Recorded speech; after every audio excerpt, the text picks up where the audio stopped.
നമസ്കാരം. ശ്രീരാഗം ആസ്ട്രോളജിയിലേക്ക് ഏവർക്കും സ്വാഗതം.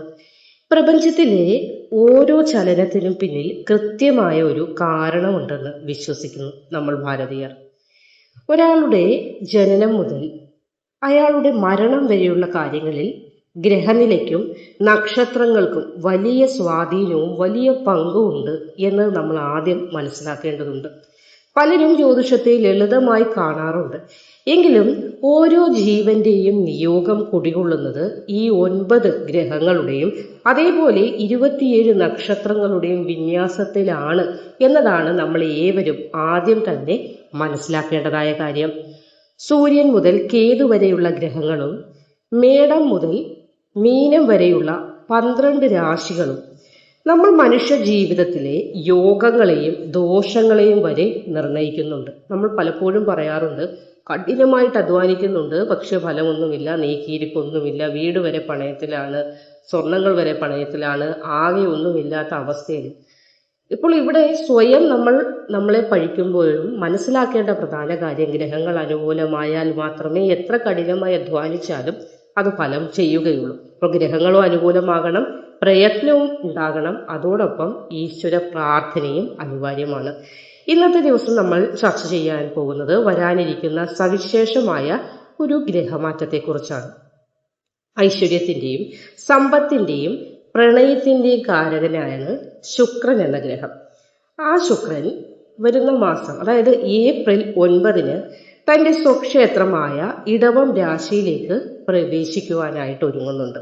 അപ്പോൾ ഈ ഒരു സംക്രമണം വഴി രൂപപ്പെടുന്ന അതിശക്തമായ ഒരു രാജയോഗമുണ്ട്, അതായത് മാളവ്യ മഹാപുരുഷ രാജയോഗം.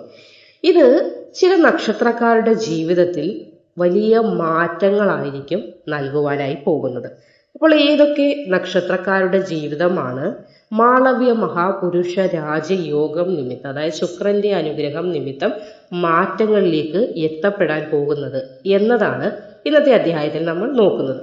അപ്പോൾ ഈ വിഷയത്തിലേക്ക് കടക്കുന്നതിന് മുൻപായിട്ട് എന്താണ് ഈ ഗ്രഹ സ്വാധീനം എന്നത് നമ്മൾ ആദ്യം അറിഞ്ഞിരിക്കേണ്ടതുണ്ട്. ഞാൻ ഒറ്റ വാക്കിൽ ഈ യോഗം ഇങ്ങനെയാണ്, അതിന്റെ ഫലങ്ങൾ ഈ നക്ഷത്രക്കാർക്ക് ലഭിക്കൂ എന്ന് പറയുമ്പോൾ നിങ്ങൾക്ക് അതിനെപ്പറ്റി കൂടുതൽ ചിലപ്പോൾ മനസ്സിലാകാൻ സാധിച്ചെന്ന് വരില്ല. ഇത് ജ്യോതിഷത്തിൽ ആകെ 9 ഗ്രഹങ്ങളാണുള്ളത്, നിങ്ങൾക്കറിയാമല്ലോ. ഇതിൽ സൂര്യൻ, ചന്ദ്രൻ, ചൊവ്വ, ബുധൻ, വ്യാഴം, ശുക്രൻ, ശനി എന്നീ 7 ഗ്രഹങ്ങൾക്ക് ഭൗതികമായ ഒരു അസ്തിത്വമുള്ള ഗ്രഹങ്ങൾ എന്ന് നമുക്ക് പറയാൻ സാധിക്കും. എന്നാൽ മറിച്ച് രാഹുവും കേതു ഈ 2 ഗ്രഹങ്ങളെ നിഴൽ ഗ്രഹങ്ങൾ എന്നാണ് ജ്യോതിഷത്തിൽ അറിയപ്പെടുന്നത്. അപ്പോൾ ഈ ഗ്രഹങ്ങൾ 27 നക്ഷത്രങ്ങളിലൂടെയും 12 രാശികളിലൂടെയും സഞ്ചരിക്കുമ്പോഴാണ് നമ്മൾ മനുഷ്യരായ ആളുകളുടെ ജീവിതത്തിൽ മാറ്റങ്ങൾ ഒന്നിനു പുറകെ ഒന്നായി, അത് ഗുണകരമാകാം അല്ലെങ്കിൽ അശുഭകരമാകാം, ഇങ്ങനെ മാറ്റങ്ങൾ സംഭവിക്കുന്നത്. ഓരോ ഗ്രഹത്തിനും സ്വന്തം വീടുകൾ അഥവാ ജ്യോതിഷ രൂപത്തിൽ പറഞ്ഞാൽ സ്വക്ഷേത്രങ്ങളുണ്ട്. ശുക്രനെ സംബന്ധിച്ച് പറയുമ്പോൾ ഇടവവും തുലാം രാശിയുമൊക്കെ അതിന്റെ സ്വക്ഷേത്ര രാശികളായിട്ട് വരുന്നുണ്ട്. അപ്പോൾ ഒരു ഗ്രഹം തന്റെ സ്വന്തം വീട്ടിൽ നിൽക്കുമ്പോൾ അതിന്റെ ശക്തി വർദ്ധിച്ചിരിക്കും. ഉദാഹരണത്തിന് നമുക്ക് നമ്മുടെ വീട്ടിലൊരു സ്വാതന്ത്ര്യമുണ്ട്, എന്നാൽ അതേപോലെ നമ്മുടെ ഒരു ബന്ധുവിന്റെ വീട്ടിലേക്ക് പോയാൽ ആ ഒരു സ്വാതന്ത്ര്യം എടുക്കാൻ നമുക്ക് സാധിക്കുകയില്ല. ഒരു ഗ്ലാസ് വെള്ളമാണെങ്കിൽ പോലും അവരോട് ചോദിച്ചിട്ടായിരിക്കും നമ്മൾ എടുത്ത് കുടിക്കുന്നത്. അപ്പോൾ നമ്മുടെ വീട്ടിൽ അങ്ങനെയല്ലല്ലോ. അതുപോലെ തന്നെയാണ് ഗ്രഹങ്ങൾക്കും സ്വക്ഷേത്രമുണ്ട്. അത്തരത്തിൽ ശുക്രൻ ഇടവത്തിൽ എത്തുമ്പോൾ സംഭവിക്കുന്ന വിസ്മയകരമായ മാറ്റങ്ങളെ കുറിച്ചാണ് ഇന്ന് നമ്മൾ സംസാരിക്കാൻ പോകുന്നത്. എന്താണ് ഈ മാളവ്യ രാജയോഗം എന്ന് പറഞ്ഞാൽ പഞ്ചമഹാപുരുഷ യോഗങ്ങളിൽ വെച്ചൊന്നാണ് മാളവ്യ രാജയോഗം. ശുക്രൻ തന്റെ സ്വക്ഷേത്രമായ ഇടവം, തുലാം രാശികളിൽ അല്ലെങ്കിൽ ഉച്ചരാശി എന്ന് പറയുന്ന മീനത്തിലോ നിൽക്കുമ്പോഴാണ് അത് ജാതകത്തിലെ കേന്ദ്രഭാവങ്ങൾ എന്ന് വിളിക്കപ്പെടുന്ന 1, 4, 7, 10 ഭാവങ്ങളിൽ വരികയും ചെയ്യുമ്പോൾ ഈ ഒരു യോഗം സംഭവിക്കുന്നുണ്ട്. സൗന്ദര്യം, ഒരു വ്യക്തിക്ക് വേണ്ടുന്ന സൗന്ദര്യം, അതേപോലെ ആഡംബരം, ആഭരണങ്ങളെല്ലാം നിറഞ്ഞ ആഡംബര ജീവിതം, വാഹനം, ഭൗതികമായി എന്തൊക്കെ സുഖങ്ങൾ നമുക്ക് അനുഭവിക്കാൻ യോഗമുണ്ടോ അതിൻ്റെയൊക്കെ ഒരു അധിപനായിട്ടുള്ള ഗ്രഹമാണ് ശുക്രൻ. അതുകൊണ്ട് തന്നെ ഈ യോഗം ലഭിക്കുന്നവർക്ക് ജീവിതത്തിൽ സർവ്വ ഐശ്വര്യങ്ങളും വന്നു ചേരും എന്നതാണ് ശുക്രൻ നൽകുന്ന ഒരു ഗ്യാരണ്ടി എന്ന് പറയുന്നത്. അപ്പോൾ ഇക്കുറി ഏപ്രിൽ 9 ശുക്രസംക്രമണം പ്രധാനമായും 3 രാശിക്കാർക്ക് ഭാഗ്യത്തിന്റെ വാതിൽ അവർക്ക് മുന്നിൽ മലക്കെ തുറക്കുന്ന സമയമാണ്. അതിൽ ആദ്യത്തത് ഇടവം രാശിയാണ്. ഇടവം രാശിക്കാർക്ക് ശുക്രൻ നിങ്ങളുടെ ലഗ്നത്തിൽ അഥവാ 1-ാം ഭാവത്തിലായിരിക്കും വരുന്നത്. അതുകൊണ്ട് തന്നെ ആത്മവിശ്വാസം നിങ്ങൾക്ക് വാനോളം ഉയരുന്ന സമയമാണ്. എന്തിനേയും ധൈര്യത്തോടെ, അതായത് സധൈര്യം നേരിടാൻ കഴിയുമെന്നതാണ് നിങ്ങൾക്ക് ലഭിക്കാൻ പോകുന്ന ഏറ്റവും വലിയ ഒരു ക്വാളിറ്റി എന്ന് പറയുന്നത്. വ്യക്തിത്വപരമായി നോക്കുമ്പോൾ സമൂഹത്തിൽ ഇതുവരെ ആഗ്രഹിച്ച ഒരു ബഹുമാനം, ഒരു അംഗീകാരം, അത് എല്ലാ തുറകളിൽ നിന്നും അല്ലെങ്കിൽ എല്ലാ മേഖലകളിൽ നിന്നും നിങ്ങളിലേക്ക് വന്നു ചേരും. നിങ്ങളുടെ വാക്കിന് വിലയുണ്ടാകും. അത് വീട്ടിലാകട്ടെ അല്ലെങ്കിൽ സമൂഹത്തിലാകട്ടെ പൊതുമധ്യത്തിലാകട്ടെ എവിടെയായാലും നിങ്ങൾ പറയുന്ന വാക്കുകൾ ആളുകൾ വിലമതിക്കും. ഇനി കുടുംബപരമായി നോക്കുമ്പോഴും അവിവാഹിതരായ ആളുകൾ, വിവാഹം വൈകി നിൽക്കുന്നു, പ്രായമേറെയായി എന്ന് വിഷമിക്കുന്ന ആളുകൾക്ക് വിവാഹ നിശ്ചയത്തിനോ അല്ലെങ്കിൽ അനുയോജ്യമായ കാര്യങ്ങൾ വിവാഹത്തിലേക്ക് എത്തിച്ചേരാനുള്ള സാധ്യത കൂടുതലായി വന്നു ചേരുന്ന സമയം. ചിലപ്പോൾ ഒരു നിശ്ചയം തന്നെ നടത്തി വെക്കാനോ അതല്ലെങ്കിൽ നേരിട്ട് തന്നെ വിവാഹത്തിലേക്ക് എത്തിച്ചേരാനോ ഉള്ള സാധ്യത ഏപ്രിൽ 9 ശേഷം കൂടുതലായിട്ട് വന്നു ചേരും ഇടവം രാശിക്കാർക്ക്.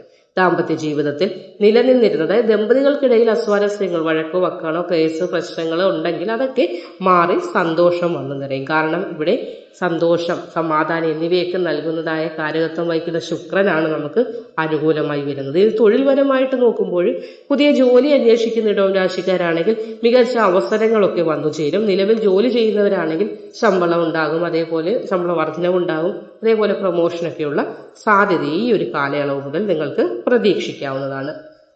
ഇനി 2ാമത്തെ രാശി എന്ന് പറയുന്നത് ചിങ്ങം രാശിയാണ്. നിങ്ങളുടെ 10-ാം ഭാവമായ കർമ്മഭാവത്തിലായിരിക്കും മാളവ്യ രാജയോഗം തെളിയുന്നത്. അതുകൊണ്ട് തന്നെ കരിയറുമായി ബന്ധപ്പെട്ട് നോക്കുമ്പോൾ തൊഴിൽ രംഗത്ത് ഒരു കുതിച്ചുചാട്ടം തന്നെ ഉണ്ടാകുമെന്നാണ് ഇവിടെ കാണാൻ സാധിക്കുന്നത്. ബിസിനസ് ചെയ്യുന്നവർക്കും പുതിയ കരാറുകളൊക്കെ ലഭിക്കുവാനും ധനം പല വഴികളിൽ നിങ്ങളുടെ കയ്യിലേക്ക് എത്തപ്പെടാനും സാധ്യത കൂടുതലായിട്ടുണ്ട്. ഇനി പ്രശസ്തി നോക്കിയാൽ കല, സംഗീതം, ഫാഷൻ, മീഡിയ രംഗങ്ങളിലൊക്കെ പ്രവർത്തിക്കുന്ന ആളുകളാണെങ്കിലും ചിങ്ങം രാശിക്കാരായ നിങ്ങൾക്ക് സുവർണകാലമായിരിക്കും തുടങ്ങുന്നത്. പുതിയ ഉത്തരവാദിത്വങ്ങളൊക്കെ നിങ്ങളുടെ മേൽ വന്നു ചേരാനും മേലുദ്യോഗസ്ഥരിൽ നിന്നും ചില പിന്തുണകളൊക്കെ ലഭിക്കുവാനും ഒക്കെ സാധ്യത കൂടുതലായിരിക്കും. ഇനി 3ാമത്തെ രാശി കന്നിരാശിയാണ്. അപ്പോൾ കന്നിരാശിക്കാർക്കും ഭാഗ്യസ്ഥാനത്താണ് ശുക്രന്റെ ഈ ഒരു മാറ്റം വരുന്നത്. അതുകൊണ്ട് വിദേശ യോഗം ഉണ്ടാകും. വിദേശത്ത് ജോലി ആഗ്രഹിക്കുന്നവർക്കും വിദേശവുമായി ബന്ധപ്പെട്ട് ബിസിനസ് ചെയ്യുന്ന ആളുകളുണ്ടെങ്കിൽ അവർക്കും നേട്ടത്തിന്റെ സമയമായിരിക്കും. ഇനി ദീർഘദൂര യാത്രകളോ അതല്ലെങ്കിൽ തീർത്ഥാടനം, ദൂരക്ഷേത്രങ്ങളിലൊക്കെ പോകണമെന്ന് ആഗ്രഹിക്കുന്ന ആളുകളാണെങ്കിൽ അതിനൊക്കെയുള്ള വഴി ഉരുത്തിരിഞ്ഞു വരുന്നതാണ്. മുൻപ് നടത്തിയ നിക്ഷേപങ്ങളിൽ നിന്നും ചില അപ്രതീക്ഷിത ലാഭം ഉണ്ടാകും. അതല്ലെങ്കിൽ പുതിയ നിക്ഷേപങ്ങൾ തുടങ്ങാനും നിങ്ങൾക്ക് അനുകൂലമായ അവസ്ഥകൾ സംജാതമാകും.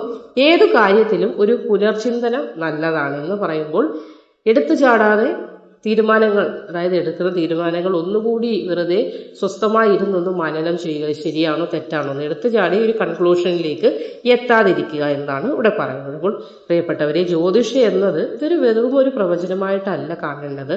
വരാനിരിക്കുന്ന നല്ല കാലത്തെ മുൻകൂട്ടി കണ്ട് ഒരുങ്ങുവാൻ നമുക്ക് സജ്ജമാകാനുള്ള ഒരു മാർഗദർശനമായിട്ട് വേണം നിങ്ങൾ ഇതിനെ മനസ്സിലാക്കുവാനായിട്ട്. അപ്പോൾ ഈ മാളവ്യ രാജയോഗം നിങ്ങളുടെ രാശിയിലുണ്ടെങ്കിലും സൽക്കർമ്മങ്ങളും അതുവഴി പ്രാർത്ഥനകളും ഒക്കെ ഉണ്ടെങ്കിൽ ഇതിന്റെ ഒരു പൂർണ്ണ ഫലം ലഭിക്കുകയുള്ളൂ. അല്ലെങ്കിൽ ഈ പറഞ്ഞ കാര്യങ്ങൾ ഏതെങ്കിലുമൊക്കെ ചെറിയ മാറ്റങ്ങൾ വന്ന് അതും കടന്നു പോകും.